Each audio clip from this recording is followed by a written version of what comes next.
Aujourd'hui, j'aimerais vous parler d'un sujet assez tabou dans notre société, c'est la sexualité des personnes de plus de 75 ans, notamment en EHPAD. Alors pourquoi est-ce que je dis tabou? C'est parce que la sexualité de ces personnes fait malheureusement le lit de stéréotypes très négatifs engendrés notamment par notre société, par les familles elles-mêmes, c'est-à-dire que les familles où les proches vont avoir beaucoup de mal, de difficultés à voir par exemple leur papa ou leur maman en EHPAD peut-être refaire sa vie avec un autre résident ou une autre résidente. Et puis c'est même, au-delà de ça, c'est même les soignants eux-mêmes qui vont engendrer justement ce tabou dans les EHPAD, puisque eux-mêmes parfois ne sont pas du tout à l'aise avec ce sujet. On peut par exemple entendre des stéréotypes très négatifs comme le sexe chez les personnes âgées, c'est sale, c'est un vieux pervers, quand par exemple la personne est dans sa chambre et qu'elle se masturbe.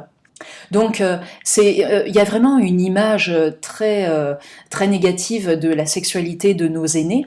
Et puis la religion aussi judéo-chrétienne a engendré au fil des siècles cet aspect assez tabou de la sexualité. On n'en parle pas. Nos anciennes générations, par exemple, on ne parlait pas des règles de la femme. Et il y a aussi parfois une méconnaissance, voire un déni des soignants envers la sexualité des personnes âgées, et puis aussi celles qui sont handicapées. Avec par exemple des phrases comme « quand on est vieux on n'a plus de sexualité parce que physiologiquement on peut plus », alors que tout ça on va voir que on peut continuer à avoir une sexualité même si ça marche un petit peu moins bien. Notons aussi que dans cette vidéo, on va non seulement parler de la sexualité en tant qu'acte sexuel, mais pas que, puisque la sexualité ne se résume pas qu'à cet acte sexuel. Elle est aussi de l'ordre de l'amour et de cette affectivité. Alors pourquoi il y a tellement de tabous par rapport à cette sexualité? On en a déjà évoqué quelques-uns, et puis l'image d'un corps vieux aussi nous paraît parfois effrayante pour cette société justement où il y a beaucoup d'agisme, c'est-à-dire beaucoup de discrimination par rapport à l'âge, et notamment avec ce culte du jeunisme, c'est-à-dire les jeunes sont performants, on doit rester au maximum jeune parce que c'est ça qui fait la beauté. On préfère un petit peu cet éclat de la jeunesse et de sa vigueur. Et en EHPAD, alors pour quelques chiffres, 8% des personnes interrogées déclarent avoir une vie sexuelle. 8%. La sexualité, ça fait partie intégrante de l'être humain et ça ne va pas s'arrêter à un certain âge. Donc par rapport à quelques chiffres, sur une population âgée en moyenne de 86 ans, 82% des hommes et 64% des femmes disent avoir des rapports de tendresse. Alors ça, c'est pas que en EHPAD.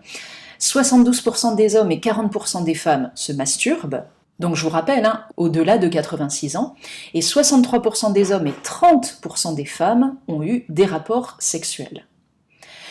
C'est important aussi de parler du suicide. Le suicide, n'oublions pas qu'il est plus fréquent chez les personnes de plus de 80 ans que chez les 18-24 ans. Et en France, le taux de suicide chez les personnes âgées donc, est élevé, notamment il est 2 voire 3 fois plus élevé chez les hommes que chez les femmes âgées de plus de 75 ans. Et généralement, les moyens pour se suicider des personnes de plus de 75 ans vont être assez radicaux. Ça va être par exemple la pendaison, l'arme à feu, etc. Cette élévation du taux de suicide des plus de 75 ans peut surtout s'expliquer par un isolement social, aussi par une succession de deuils, parfois le deuil déjà de sa propre autonomie ou peut-être d'un corps vieillissant que la personne ne peut plus supporter, a du mal à supporter.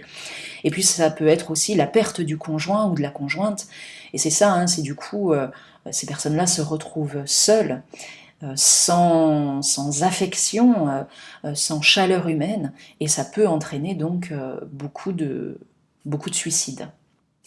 C'est aussi intéressant en tant que soignant de s'interroger sur notre regard par rapport à la sexualité.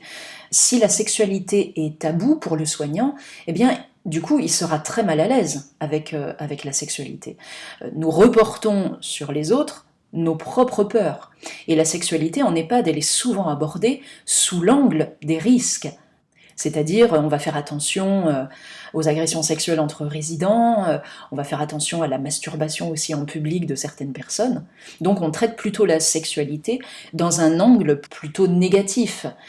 Il faut dire aussi que les soignants ont un rapport très proche avec les résidents.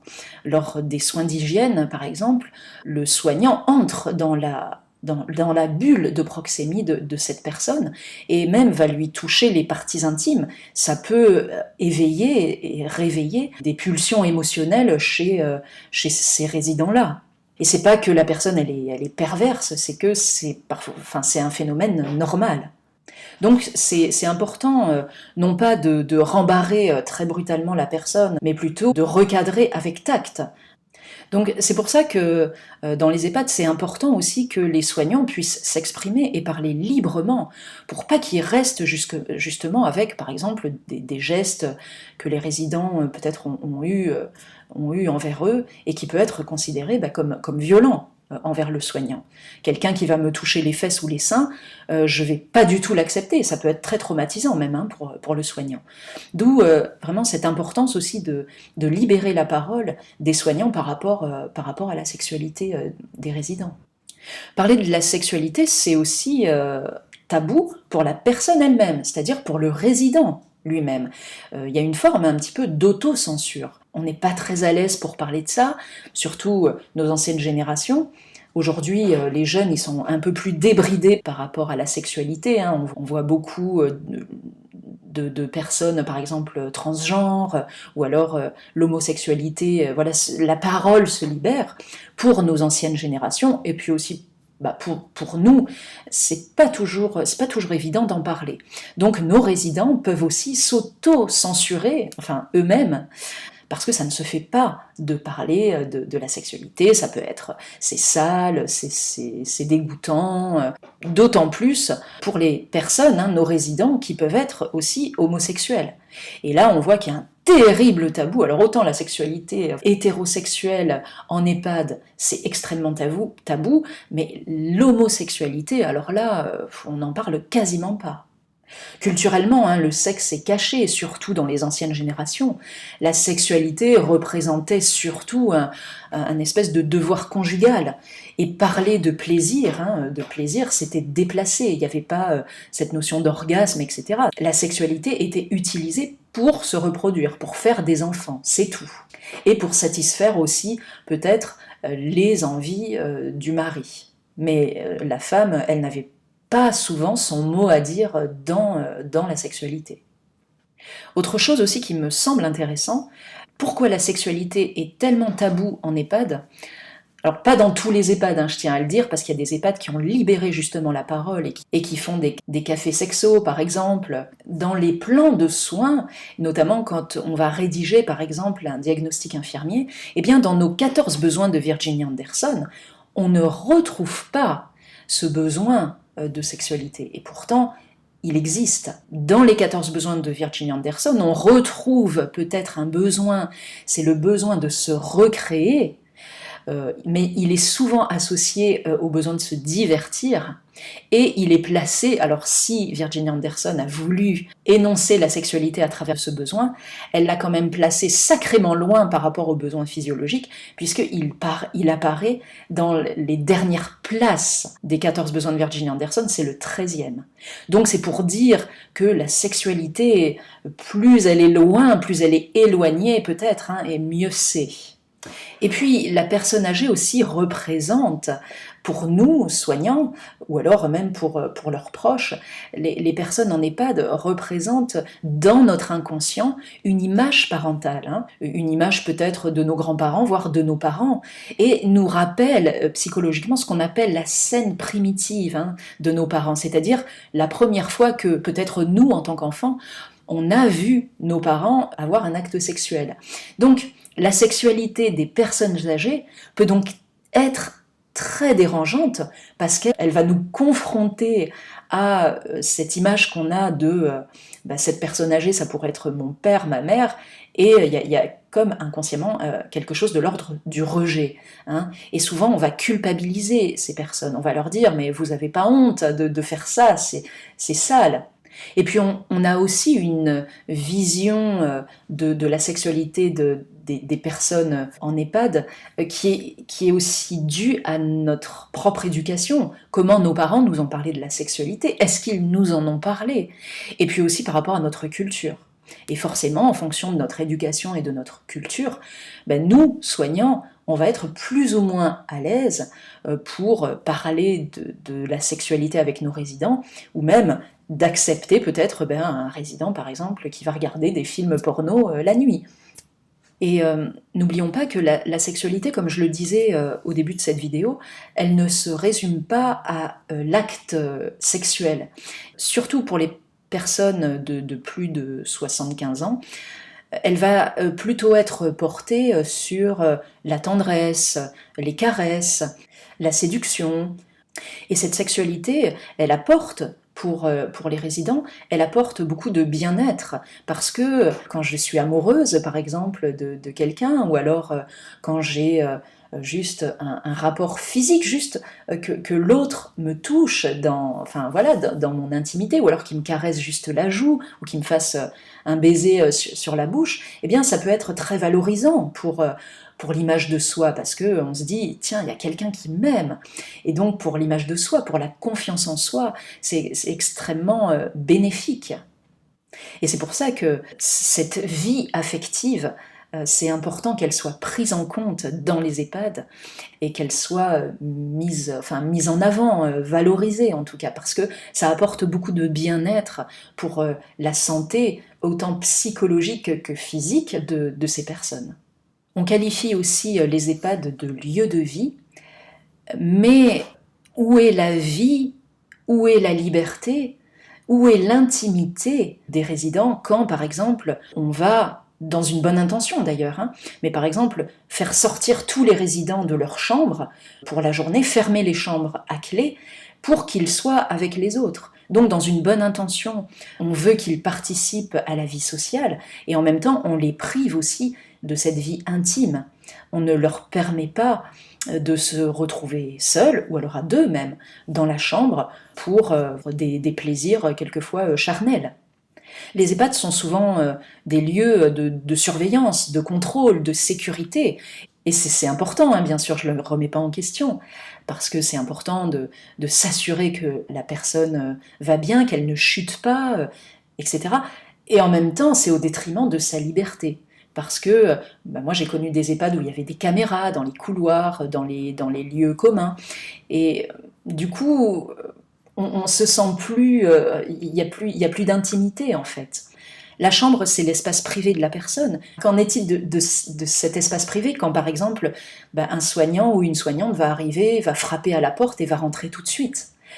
Si le monsieur est en train de se masturber et que la soignante, elle tombe sur cette scène, ça peut être très dérangeant pour les deux. C'est pour ça que c'est important, on va le voir dans les solutions, à soit frapper et puis attendre un temps suffisamment long, enfin attendre que la personne nous dise d'entrer, ou alors peut-être d'avoir, comme dans certains EHPAD, des petites pancartes avec « ne pas déranger ». Donc, quelques solutions maintenant concernant la libération de la sexualité des EHPAD. Alors attention, je ne suis pas en train de dire que les EHPAD doivent se transformer en backroom ou je sais pas, en boîte échangiste. C'est pas du tout ça. Et c'est redonner de la place à cette vie affective des personnes âgées. Ça va être, par exemple, leur permettre de pouvoir fermer à clé leur chambre. Et que comme ça, ils se retrouvent dans une intimité seuls ou avec quelqu'un. On pourrait aussi utiliser des lits doubles. Alors personnellement, je n'en ai jamais vu, pourtant j'ai fait beaucoup, je suis allée dans beaucoup d'EHPAD animer des formations, je n'ai jamais vu de lit double dans les EHPAD. Voilà, on pourrait peut-être développer ça. Pareil, les couples qui entrent en EHPAD, ce serait bien, s'ils le souhaitent bien sûr, de les garder réunis et pas, comme ça se fait quelquefois, de les séparer, même parfois dans des chambres différentes. Alors, encore une fois, quelquefois, c'est de leur propre volonté, hein. C'est aussi important de libérer la parole autant pour les résidents que pour les soignants et même pour les familles, avec par exemple des groupes de parole. On pourrait aussi remettre en valeur des fêtes, enfin je pense à la Saint-Valentin, c'est important, ça peut être une amorce. On pourrait parler d'amour dans l'EHPAD, ça pourrait être une entrée en matière. Des balles de promo aussi pour les résidents qui pourraient être créés. Et puis au Québec, alors ils ont été beaucoup plus novateurs que nous, puisqu'ils ont créé des chambres d'amour dans certains EHPAD, où une chambre d'amour, c'est une chambre spécialement conçue pour se retrouver dans l'intimité avec quelqu'un. Et puis on pourrait développer aussi la formation des soignants, comme je le disais aussi la sensibilisation des familles à la sexualité, et puis aussi peut-être faire intervenir un sexologue au sein de l'EHPAD pour, encore une fois, libérer la parole. Donc on l'a vu, hein, le respect de l'intimité passe aussi par des petites choses.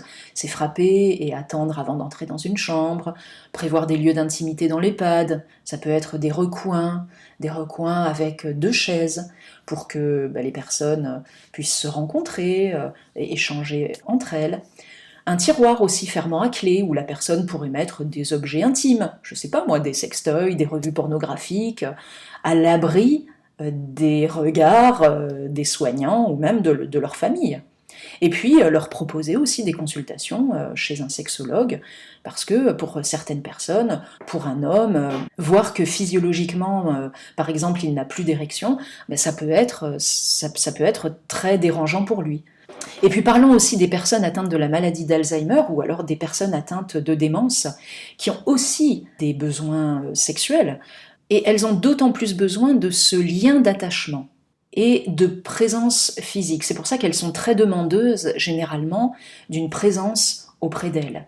Ou alors, c'est pour ça aussi que, bien souvent, on va les entendre, je pense par exemple la nuit, appeler maman, maman. Elles reviennent en enfance pour se sentir en sécurité avec leurs parents. La maladie aussi, la démence entraîne une désinhibition des comportements. Et parfois, on va voir des personnes se masturber, par exemple, dans la salle commune. C'est pas que ce sont des pervers ou qu'ils sont sales, c'est juste que la maladie fait qu'à un moment, ils sont désinhibés.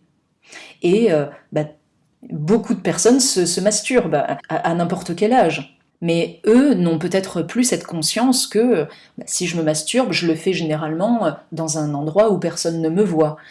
Eux, ils n'ont plus cette conscience-là. Donc, on va les culpabiliser, on va dire qu'ils sont pervers, alors qu'ils ne font qu'un acte normal, certes, dans un lieu avec du monde, mais c'est juste ne pas leur dire que c'est honteux, parce que pour eux, ils n'ont plus cette conscience-là. Il y a aussi quelque chose, c'est que la sexualité refoulée, c'est-à-dire que si on ne permet pas à certaines personnes d'exprimer leur sexualité, soit d'avoir des rapports sexuels ou alors de se masturber, eh bien ça peut engendrer de l'agressivité. Parce que ces personnes n'osent pas ou ne veulent pas exprimer leur sexualité, donc elles refoulent, et donc tout ce qu'on garde à un moment en nous risque d'exploser. Et chez eux, par exemple, ils pouvaient avoir leur intimité. En EHPAD, c'est un peu aux yeux de tous, et c'est plus difficile, voire impossible, d'avoir un espace intime. Pour finir, j'aimerais parler des assistants sexuels. Donc les assistants sexuels sont interdits en France puisqu'ils sont assimilés à de la prostitution. Cependant, ils sont autorisés dans certains pays d'Europe comme le Danemark, l'Allemagne, la Suisse, les Pays-Bas. Ce sont des personnes qui interviennent notamment auprès de personnes atteintes de handicap. Ils aident en fait les personnes à se reconnecter à leur propre corps, à valoriser l'estime de ces personnes et l'image de soi.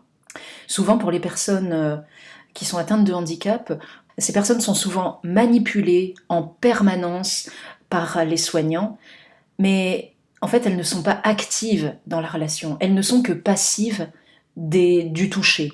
Et les assistantes sexuelles, justement, redonnent cette relation active à la personne. Aux Pays-Bas, par exemple, l'assistance sexuelle est considérée comme un soin et peut être d'ailleurs remboursée par les assurances sociales des collectivités locales. Et les personnes atteintes de handicap peuvent même toucher une allocation de la part des services sociaux pour ce type de prestations. Et pour devenir assistant sexuel, eh bien, il y a des écoles, il y a une véritable formation.